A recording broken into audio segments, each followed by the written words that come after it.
Hallelujah. खुदावंद यीशु मसीह के नाम में आपको सलाम। परमेश्वर आपको आशीष दे, आपको सुरक्षित रखे और खुदावंद की दया दृष्टि आप पर, आपके परिवार पर हमेशा हमेशा बनी रहे।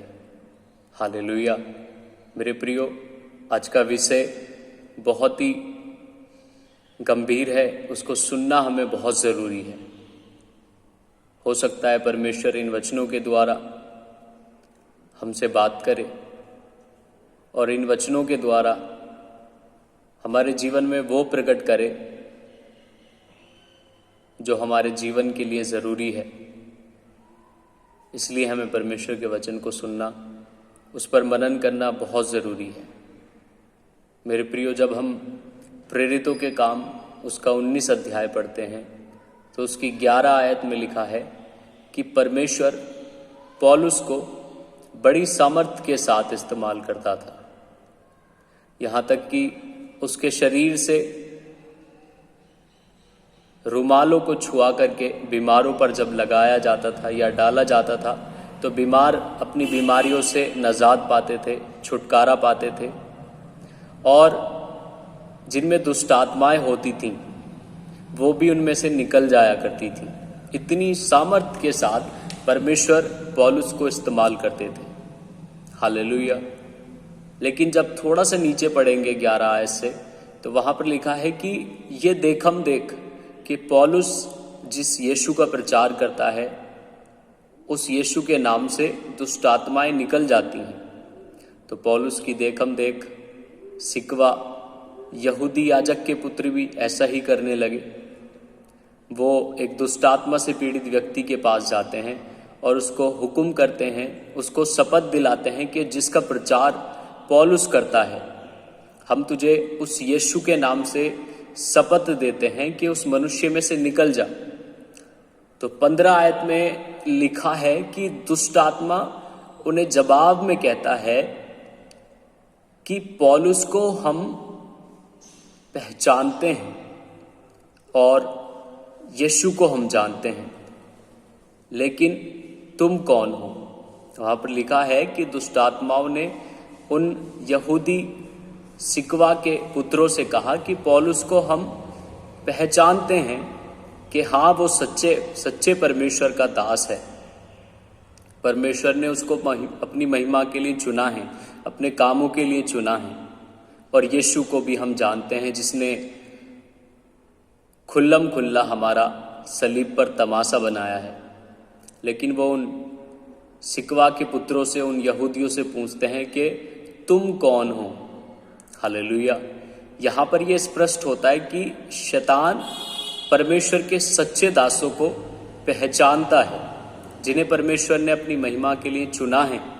शैतान भी उनको जानता है कि ये मेरे राज्य के लिए खतरनाक है।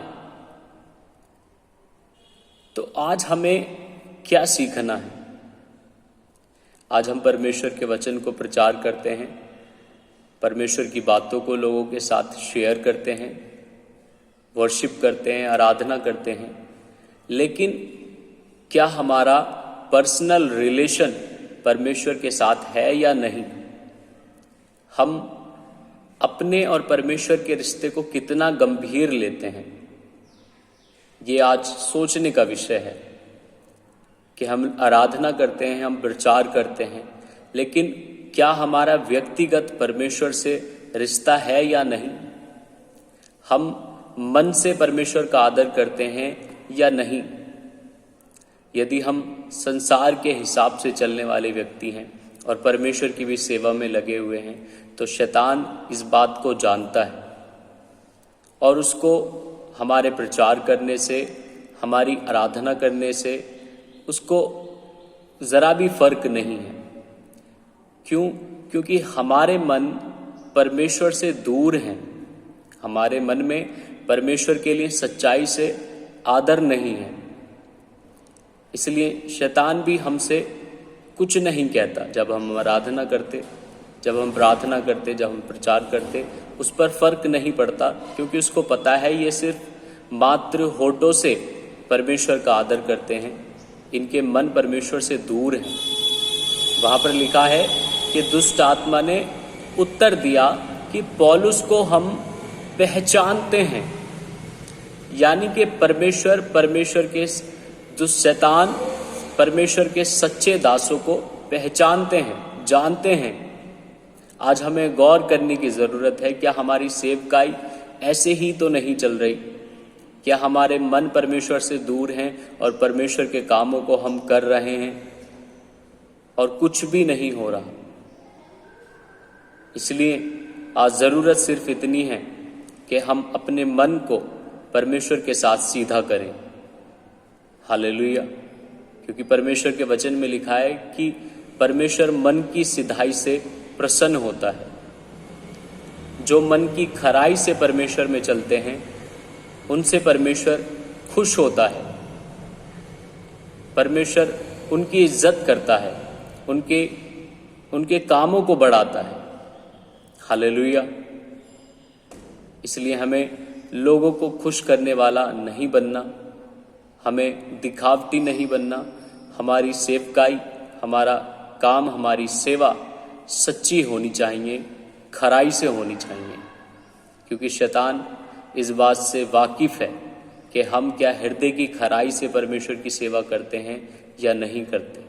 उसको पता है, जैसे परमेश्वर के वचन में लिखा है कि यहोवा परमेश्वर मनों का जांचने वाला परमेश्वर है, वैसे ही शैतान भी जानता है कि हम परमेश्वर की आराधना समर्पित होकर के कर रहे हैं या नहीं। क्या हमने अपना जीवन परमेश्वर को दिया है या नहीं? क्या हम प्रचार परमेश्वर में समर्पित होकर के कर रहे हैं या नहीं? क्या हमने संसारिक बातों को, संसारिक चीजों को त्यागा या नहीं? ये सब शैतान को पता है। हालेलुया।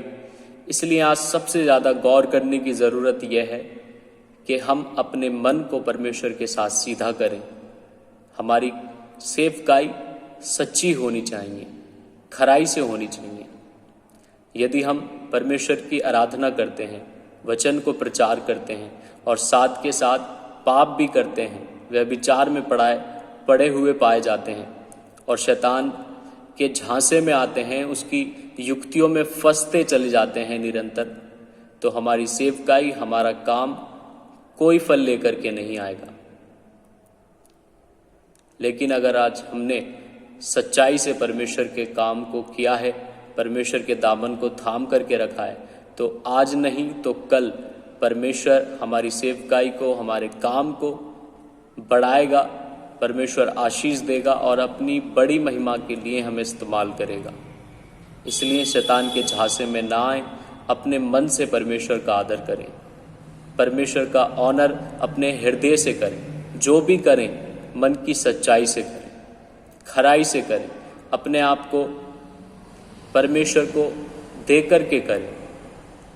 यदि हमने अपने जीवन में त्याग नहीं किया और हम परमेश्वर के साथ कॉम्प्रोमाइज़ करते हैं, हम शैतान के साथ कॉम्प्रोमाइज़ करते हैं, हम संसारिक चीज़ों को के पीछे भी भागते हैं, हम गुनगुने बन करके यदि परमेश्वर के काम को करते हैं, तो शैतान इस बात को जानता है और उसे हमारी आराधना करने से, हमारे प्रचार करने से ज़रा भी फर्क नहीं।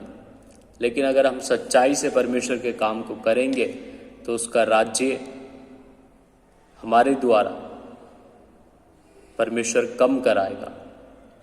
वो हमारे द्वारा शैतान के जकड़े हुओं को, बीमारों को, जो पाप के बंधनों में हैं, उनको आज़ाद करेगा। लेकिन उससे पहले हमें अपने मन को, अपने हृदय को परमेश्वर के साथ सीधा करने की ज़रूरत है।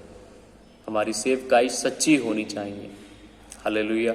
यदि हम संसारिक लोगों की तरह चलते हैं, रात रात भर फ़ोनों पर लगे रहते हैं, गर्लफ्रेंड बॉयफ्रेंड बनाने के चक्कर में रहते हैं, तो हम संसारिक रीति पर चलते हैं और हमने शैतान की योजना को नहीं समझा, शैतान की चालों को नहीं समझा कि हम इसी तरीके से परमेश्वर के काम को करते रहें और ना ही परमेश्वर का काम होगा, ना ही परमेश्वर के लोग बचेंगे और हम भी एक दिन शैतान के साथ नाश हो जाएंगे।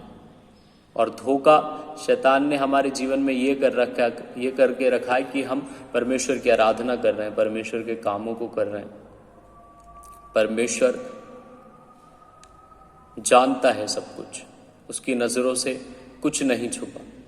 इसलिए आज ज़रूरत सिर्फ इतनी है कि अपने मन को परमेश्वर के साथ सिधाई से लेकर के चलें, अपने जीवन को सिधाई के साथ परमेश्वर में लेकर के चलें, शैतान के झांसे में ना आए।